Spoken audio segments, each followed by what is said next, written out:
All righty, good afternoon. How we feeling? Excellent, excellent. Well, very excited to be here today with you. My name is Andrew Roth. I'm the founder and CEO of dcdx. We are a Gen Z research and advisory firm helping brands like Hinge understand and attract Gen Z. And been fortunate enough to work alongside Josh, who I'd love to introduce here. Hey, Andrew. Hi, everyone. So nice to meet you. I'm Josh Penny. I lead social impact for Hinge. Any daters in the house? Okay, that wasn't enthusiastic enough, but we love it. We love daters. I lead social impact for Hinge, which means I think about all of the ways that we realize our mission of creating a less lonely world outside of our app. Amazing. Well, on a talk for human connection, probably makes sense to just take out your phone. No, I'm kidding. Turn around, meet someone, say hello, tell them you want to meet them at the networking session after. Real quick, say hello, turn around, turn in front of you.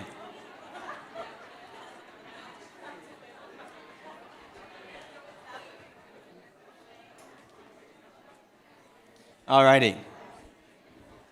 Save the rest of it for the networking session. Okay, so today with Josh, we're going to talk through three different topics. One is to just give an overview of the state of connection with Gen Z. How are young people connecting today? What does it look like, and how are they not connecting? Second, I want to make sure you really understand why you're here, right? What is the role of a brand in this conversation? What is the role of marketers and advertisers in this conversation? And finally, I want to make sure you leave not feeling depressed with actionable takeaways. Really want to make this, well, as much as we might share some sad or depressing stats, this is really an uplifting conversation and a conversation that's geared towards action. So with that, Josh, why don't you share some notes on the state of Gen Z and connection? Yeah, I'm thinking we should have added some slides with robot urinals and to lighten the mood, but big picture, right, to understand loneliness is last May, this U.S. Surgeon General, Dr. Vivek Murthy, issued a first-of-its-kind Surgeon General's advisory on loneliness. And loneliness is actually a topic that as public health workers have been talking a lot about for decades, but in the context of aging populations. What was new about this advisory is the impact that the loneliness epidemic is having on young people, on young adults, on Gen Z. There's so many things to dive into that advisory, but one of the things that really stood out to us at Hinge as we built out our social impact platform is this idea that people are actually spending far less time in person with each other than we ever have. And so if you are a young adult today, you actually get 1,000 fewer hours of in-person connection time than young adults in 2003. Well, you might be wondering, where is that time going? We know from our research, and probably not as a surprise, that young people are spending that time overwhelmingly on their devices. In our 2023 Screen Time Report, we found that Gen Zers are spending an average of 106 days per year on their phones alone. That's not including the time spent sleeping. This is total hours in the day. That's a lot. That's a lot, right? And we know that part of that is directly contributing to this loneliness crisis. We know how many young people feel lonely. 82% feel lonely frequently, sometimes or all the time. But we also know, on the flip side, how they want to feel connected. We know that 75% agree that spending time with others actually helps them reduce their feelings of loneliness, helps them feel more connected. But overall, it really creates this question, well, if they're spending so much time on their devices, but they also know that spending time with others is a solution to that, then why are we not just throwing our phones away and going to spend time with other people? Well, a lot of that is due to the relationship we have with technology, right? For a long time, Gen Z has been coined as digital natives. Has anyone heard that term, digital native? Okay, you're never going to say that word again, because in our research, we found that this is not the relationship we have with technology. We grew up alongside it, but the relationship is one of captivity. This is not digital natives, this is digital captives, right? And our relationship with technology is one of captivity. And in our research in that report, we found that 47%, nearly 1 in 2 Gen Zers, wished there was an easier way to disconnect from social media, wished it was easier to switch that off, right? And that's a really frustrating and challenging stat, because this is not like we can just make a space and tell young people to go in and have fun. There's a lot of barriers that young people face in this conversation. And even the topic today, we called this presentation low battery. Right? What that means is that in a state of constant connectivity, our capacity for connection has drained. How many of you plug your phone in all the time, like to keep it at 100%? And you've heard that, whether the iPhone doctors tell you like that drains your battery. Well, it's the same way when we're constantly scrolling on TikTok, constantly doing these scrolls, it's actually draining our capacity to meet and connect in person. So when we think about these three barriers, right, some of the three barriers that we talk about with Hinge and as far as connection, they range across three different things. The first is around an overall stigma around loneliness. It is difficult to talk about this conversation. It's difficult to talk about this topic. And it's a challenge for many brands as they figure out how to enter the conversation. How do we do it in a way that's authentic to who we are and what we do? The second is around outcome anxiety. Right, Gen Z is a generation that has been coined as, convenience is so important to Gen Z, and it's true, right? We were born with our phones at our fingertips, and convenience has become a really big part of that. But what that means, right, that's the what, but the why behind it is what that means is it's actually changed our expectations. It's changed how we interact with the world around us to go from just interacting with something to actually like expecting it to be convenient, right? When we think about how we connect with other people, connection becomes very scary when you control fewer variables. Everything is controlled in the swipe in your app. But in the real world, you can't swipe someone away in the front of a conversation. You can't swipe them in front of you, right? These are real conversations, and they cause severe outcome anxiety for Gen Z, and it's a real barrier to connection. And finally, when we talk about what solutions look like, unplugging right now is one of the main solutions. This morning in the first conversation, they talked about the future being a future that is unplugged. That's the next phase of where we're going, and I hope that's true. But we also need to think about this as less of a binary topic and one that feels more open, right? Right now, the only options are stay plugged in or unplug, and that's it. But there has to be more because our friends, even if you unplug, your friends are still plugged in, and we're never going to have a world that just ditches our phones completely. So Josh, you're up here talking about Hinge and connection. What role does Hinge have in this? Is it a dating app? How are you interacting with this space? I love that question. Are y'all familiar with Esther Perel? Do y'all listen? Yeah. She talks about a lot, actually, the burden and the weight that we bring to modern relationships. And so there's so much data, shrinking friend groups. Most Americans have fewer than 3 friends, and that the rate of Americans that have that has doubled. Or the rate of estrangement from family has grown over the last few decades. And so what happens is we start to put all of those expectations and those needs that we would normally get met in other relationships in our life, we begin to put them on our romantic relationships. And it becomes very high pressure and very high stakes. And so Hinge's mission is about helping to create a less lonely world.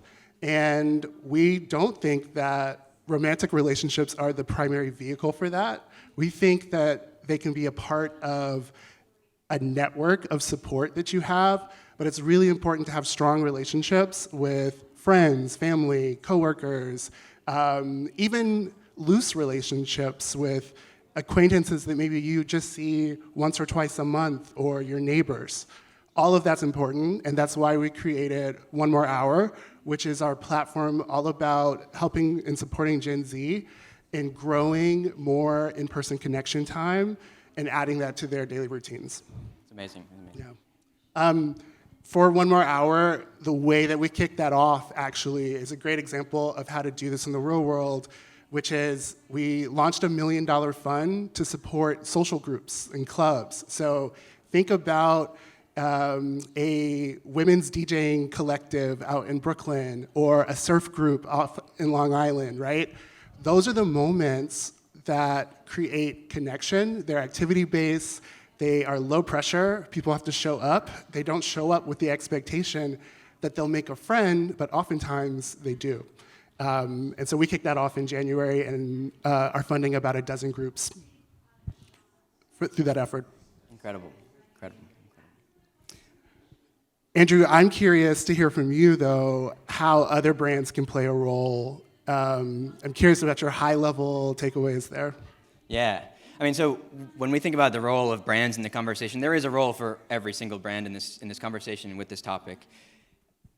There are a couple ways that we recommend kind of getting involved in the space. The first is that it's really important as a brand that there's buy-in at the organizational level, right? Entering into this space is a difficult one. We talked about the stigma around loneliness. It's very hard to just come in and come out really quickly, right? This is about how do we enter the space authentically, and that requires us to buy in. Buying in is about how do we actually integrate this into our business? How does this become part of why we exist and what we do and how we do it? Right? And buying in helps to put the dollar sign in front of all this and say, how do we actually involve the organization in this so that everyone is involved, right? And that requires everything from leadership down to every single aspect of the organization. The second is about inputs, not outputs and outcomes. Right? Josh talked about helping people just show up. If you tell a Gen Zer that, hey, come to our space and you're gonna find your community and you're gonna belong and your loneliness is gonna be over after this, it's gonna be really daunting and intimidating. But what we really recommend is emphasizing the input. Show up, right? We all know that's actually how things happen. You didn't come to this event here to check off 15 networking boxes and all these. Like, you're gonna meet people by virtue of being here. Right? It's about showing up, and that's what we recommend, and we tell young people and how they connect. And finally, it's about places, not just spaces. And this is really important to understand that it's not just about creating an area and saying, hey, here's your playpen, go for it, right? This is about how do we actually use our brand to create meaning in a space? How do we reduce some of these barriers that exist mentally by helping people become familiar, right? Add elements of familiarity and reliability, and these are ways we can start to break down some of these mental barriers and really get engaged in the space. And Josh, I know with Hinge and One More Hour, you've done quite a few different activations and launches, including the fund that you just talked about. What are some tips or tricks you would give the audience for their brands and marketers to help them really connect with Gen Z in this issue? Yeah, I think the first thing I would say is don't underestimate how big of an issue this is with loneliness. It's an issue that people experience alone, and often it's not visible when people are going through things. And so that's top of mind. I think, Andrew, you talked about buy-in and having it from the top down. Maybe you have a lot of work to do to convince your leadership at your company or agency to work on this, but there are a lot of tactical level things that you can do to start helping foster connection in some of your marketing, right? It can start with thinking about, how do I add to this brief a way for people to connect in person? If I am having an event or an IRL activation, how do I help people go a little bit deeper? How do I help them start conversations? How do I actually intentionally create ways for people to connect at the event? I guess that's a plug for the mixer after this. And then I think the last thing that's really important anytime you market to Gen Z is actually, and this is a principle that we use at the Hinge marketing team a lot, is it's important to build with, not for. And so you want to think about how you bring Gen Z voices into your work. And ideally, you're bringing them in early and often. One of the ways and one of the reasons that we work with dcdx is actually because they're a Gen Z-led market research firm. And it's really fun to work with them without the expectation that any campaign, tied to any campaign or any one project, but we actually just do lots of deep dives and learnings on topics that we're interested in. And that's one way that we sort of incorporate Gen Z voice throughout the whole process. I'm curious, Andrew, what you would offer to everyone about creating sort of like action steps around fostering more connection. Yeah. And first of all, when we talk about buy-in as an organization, I just want to shout out the entire, Hinge, there's 7 or 8 folks from the Hinge team here. Just give a round of applause. That's what buy-in looks like, showing up for Josh and the team. I love that. That's amazing. Super cool to see. Hasn't been done yet today. As far as tips and tricks for how we think about what it looks like to actually implement some of these changes into your organization. The first thing we talked about was places and not just spaces. Right? Again, places are, how do we actually as a brand create areas for young people to gather and again, putting our brand in the conversation so that we can reduce some of the barriers that exist. Right? One of the reasons young people are not going out to bars and meeting each other and all these things is there's a lot of that outcome anxiety. And so to reduce some of that outcome anxiety, we can create places like some of the clubs that you mentioned, some of the things that Hinge is sponsoring through the One More Hour Fund. Those are some of the ways that we can create some places to help people connect and meet IRL. The second is about programs, right? Places are where belonging can happen. Programs is what enable them and fuel them, right? Programs is where you start to add that element of consistency in that really helps to build that familiarity into the conversation. Right? It's not just once that your brand has shown up into the conversation, it's multiple times. And that's the type of consistency that also is brought across in like what your brand stands for. It's we talk about all the time how a brand sometimes can show up for one thing and then ditch and never talk about it again. This is the consistency that is required to create meaningful impact in the space. And finally, if there's one thing I leave you all with today, it is this. For a long time, sustainability has been a big part of the conversation, right? Everyone knows when the environment started, when polar caps started to melt, they're like, oh, hey, we should pay attention to this, right? And then brands were like, oh my gosh, great, let's do it. We're going to implement it into our corporate social responsibility program. We're going to tell all our stakeholders that we're doing a great job here. And you did it, right? Like, that's amazing, and that's important. Well, the next most important thing that's happening right now is loneliness. And it is entirely possible for you to build loneliness into your purpose as a brand. Why you exist can be to help people connect. Just as why you exist can help to build a more sustainable future, you can exist to help people become more connected. And that's a meaningful and just cause that I don't think people understand today. And again, walk away with anything but this, that like that in Gen Z's eyes and in our eyes, that's what creates meaning and that's what can create impact. I think I'll just add, if I can give you all some homework after this, is plan a friend date.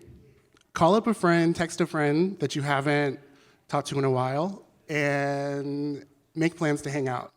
And getting in that cycle of like inviting and like creating these moments in our personal lives work wonders. And really, the solutions to loneliness, they're simple.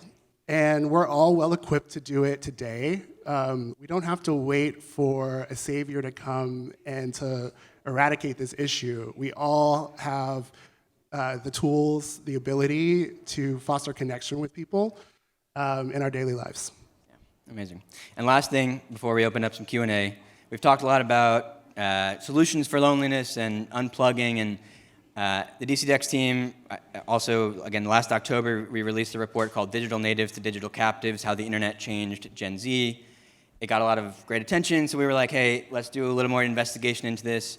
And so for the YMS audience today, we're doing an early release of our part 2, From Digital Natives to Digital Captives, How the Pursuit of Unplugging. So if you want to scan the QR code, it's available now. No one else has it yet. Super cool, I know, amazing.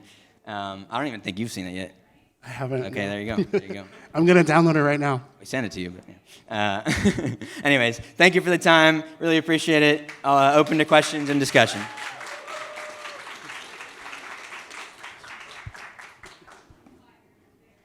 So I loved the sort of visual that you were talking about and kind of building on the case to be made about like fostering a better connection with your consumers. Like sustainability, I feel like a lot of the conversation exists at the beginning, and then there isn't a lot of follow-through, or it gets too nuanced that consumers are no longer interested, or it's no longer their top priority to understand how they're attacking scope 1, 2, 3, et cetera. In the context of loneliness or purpose more broadly, what is your advice when it comes to kind of continuing that connection through purpose to make sure it doesn't feel like it's just a start and stop? Yeah, I have some thoughts on this. This is a wonderful question. I think one of the lessons that we can take away from the climate conversation is that when actually you talk about, when you paint the picture that the world is ending, people feel sad and they feel doom. They don't feel motivated to actually take the actions that are required to sort of address it. And that's not to lay blame on anyone, but what I would hope for this issue actually is that brands find ways to make connection and IRL really fun, really joyful, make it so that people, whatever's happening outside in the world is so much more interested in what's happening on your phone. And I feel like that's the way that we'll see continuity, and because people respond well to it, and people feel something when they're connecting. I don't know if would have anything to add. Yeah, I mean, just to add in, like, I think it's about listening to your audience, right? And if your audience continues to tell you they want to connect and they're feeling lonely, then keep offering them that option. I mean, it's really as simple as that. It's the way the solutions for the climate crisis work too. It's just continue to listen. It's clearly impacting our purchase decisions, even in the kind of the value-oriented shopping. So this is another value that is really able to implement into what you do, and people will listen and respond. My question is, I've been seeing a lot of conversation recently about how, due to this loneliness epidemic, Gen Z has been going to social platforms, specifically like TikTok, to seek forms of connection. Do you see that as being counterproductive since it is online, or do you think that a place like TikTok could be a valid place/space to fight loneliness? Yeah, good question. So I think, and this is something we've looked at a lot, like I think there is a difference between connectivity and connection. Right? Connectivity is what allows us to feel connected, but it's not actually what's connecting us physically, right? And I think like TikTok is really dangerous because it gives you that feeling. And Instagram and all these platforms, like they're great and they have a lot of positives in the world, and obviously we're here for many reasons because of them, but also it's kind of this false promise of connection that is really being offered. So there are really good examples of how comment sections have turned into gatherings. I think the New York Times had a great article recently on how that's happened. But it's also like, what happens if TikTok's gone? Like I know there's a lot of conversations that maybe that's a good thing. Who knows? Yeah, I'll just add that there are places online where people are finding that connection, right? And I think about queer kids who grow up in a small town and don't have access to people who are like them, and find those communities online. And like, where do they go? Discord, I think. So some corners of the internet, and those are very like intentionally curated and cultivated places. And I think there are places like that on the internet. And our job is how, especially Hinge as a tech company, is how we think about connecting these online spaces to the real world. Give it up for Andrew and Josh one more time.